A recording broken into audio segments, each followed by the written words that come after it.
자, 반갑습니다. 포스코 퓨처엠 주주 여러분들, 추세입니다. 자, 포스코 퓨처엠이 지금 최근에 너무나 급등을 많이 한 흐름 이후에 지금 주가가 고점에서 20%나 지금 하락하는 흐름들이 나왔습니다. 그만큼 상승의 힘이 양봉 이렇게 양봉을 만들었던 이런 수급의 주체에 대한 힘이 음봉으로서 지금 많이 상쇄가 되고 있고, 그리고 제일 중요한 거는 가장 강력하게 양봉을 만들었던 거래량이 들어왔던 장대 양봉에 대한 이 하단선도 무너졌거든요, 여러분들. 그렇다면은 단기적인 추세에서의 이런 방향성이 지금 훼손이 된 거예요. 이런 구간들에서는 어쩔 수 없이 추세적으로는 좀 후퇴했다라는 말씀을 드릴 수가 있는데, 역시나 그 구간이 22평선 자리였다. 이 구간이 좀 훼손이 되면서 지금 주가가 조금 더 흘러내렸는데, 어저께 장대 양봉이 또 나오면서 거래량이 좀 미비하게나마 상승을 했다. 이런 구간들은 다시 한번 눌림목을 줄 수 있는 라인이 만들 수 있지 않을까 생각이 드니까, 그런 구간을 한번 우리가 눌림목 자리를 보자는 말씀드리겠고요. 이런 모양들을 만들었던 뉴스 잠깐 보겠습니다. 자, 일단은 리튬 가격에 대한 저점 통과에 대한 가격이 이게 좀 최근에 가장 큰 이슈고, 어저께 뉴스입니다. 그리고 포스코 퓨처엠 6%대 상승을 했는데, 지금 아무래도 리튬 가격에 대한 부분이 최저점을 통과하고 올라오면서 재고자산 재평가에 대한 이슈가 좀 커지지 않았나라는 생각이 들어요. 아무래도 2차전지 같은 경우에는 지금 여러분들이 보시면은 2차전지는 그 선행 지표로 리튬 가격의 반등을 이제 뽑습니다. 그러다 보니까 아무래도 이런 것들이 주가에 조금 더 빨리 반영이 된 게 아닌가 생각이 들고, 여러분들이 이제 리튬 가격을 보여드리면은 이게 이제 탄산 리튬 가격이거든요. 근데 보시면은 최근에도 가장 많이 급등을 했던 이 구간에서 주가가 한번 요동치는 흐름들을 보였습니다. 그거는 좀 이따 차트만 설명드릴게요. 그리고 저점에 이런 흐름들이 나오고, 다시 한번 저점, 그리고 제가 저번에 박스권이라고 말했던 자리에서 다시 한번 돌파, 그리고 추세가 이어져서 상승을 했고, 내려갔지만 주 추세에 무너뜨리지 않고 다시 한번 주가를 끌어올리는 흐름들, 지금도 역시나 신고가 라인을 견고하게 지금 돌파하고 나서 지지를 하고 있는 흐름들이 나오기 때문에 탄산 리튬 가격은 조금 더 당분간 우상향을 그릴 수 있는 모멘텀들이 충분히 있다고 말씀드리겠습니다. 근데 여기가 이제 확실히 이런 느낌이 더 올라갈 수 있는 느낌이 뭐냐면, 자 보시면은 리튬 가격이 이제 반등을 하면서 업황이 좀 좋아졌잖아요. 방금 말씀드렸듯이 2차 전지는 탄산 리튬 가격에 아무래도 먼저 선행지표라고 좀 보면 되니까, 그런 부분에서 이제 주가가 올라갔는데, 여기서 보면은 여기 이슈가 있습니다. 뭐냐면 중국이 리튬 가격에 대한 거를 여기 공급을 개혁했다. 이제 광산 같은 거에 대한 걸, 허가에 대한 거를 뭐 폐지하거나 아니면 다시 또 허가를 내서 운영을 하거나 하는 것들이 있기 때문에, 아무래도 수요와 공급에 대한 부분에 이런 것들을 좀 조절을, 완급 조절을 하면서 아무래도 지금 공급에 대한 걸 조절해 주니까 당연히 이 수요에 대한 부분에 가격이 좀 많이 올라갔다, 이렇게 볼 수가 있겠습니다. 그러다 보니까 이제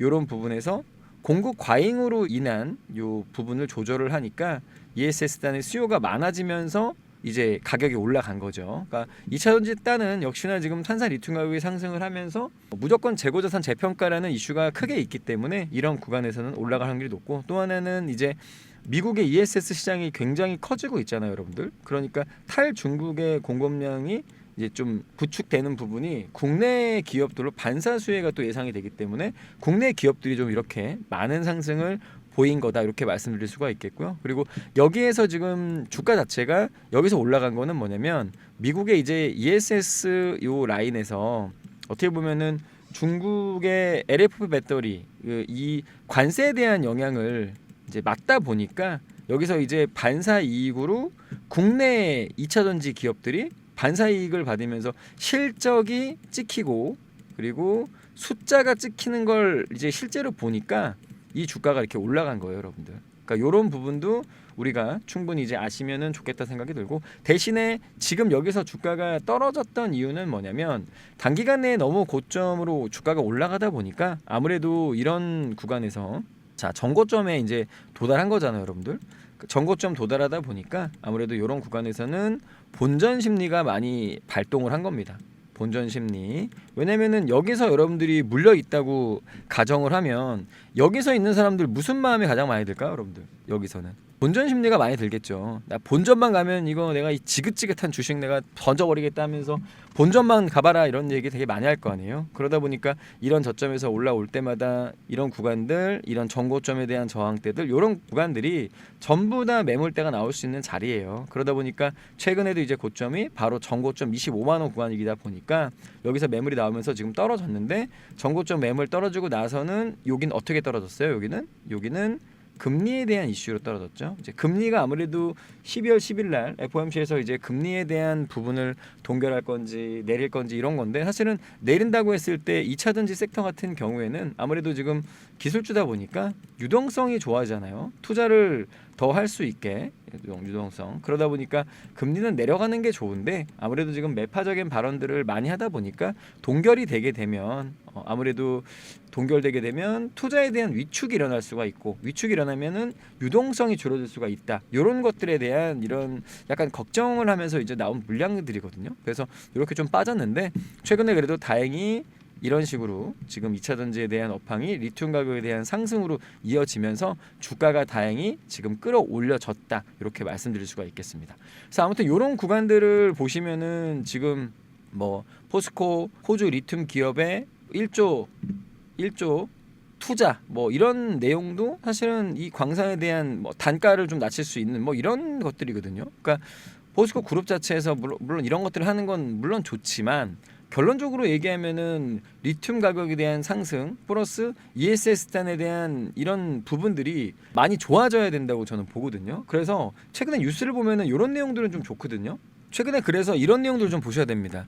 땡큐 구글 AI 거펄룸 딛고 코스피 상승. 이게 왜 그러냐면 결국에는 여러분들 데이터 센터는 왜 필요해요? 데이터 센터 왜 필요합니까? 데이터 센터는 결국에는 AI에 대한 이렇게 데이터를 저장하는 센터인데, 이게 만약에 전력이 공급이 끊기거나 하면 대체로 이렇게 에너지를 공급해 줘야 되는 것들이 필요한 거예요. 근데 이 에너지를 필요한데 에너지가 너무 많이 들다 보니까 예비 전력으로 쓰이는 에너지 저장 장치, 배터리 팩 뭐 이런 것들이 필요한 거거든요. 그래서 이런 것들이 있을 때 충전을 하는 게 바로 태양광 그리고 풍력, 신재생에너지 단이거든요.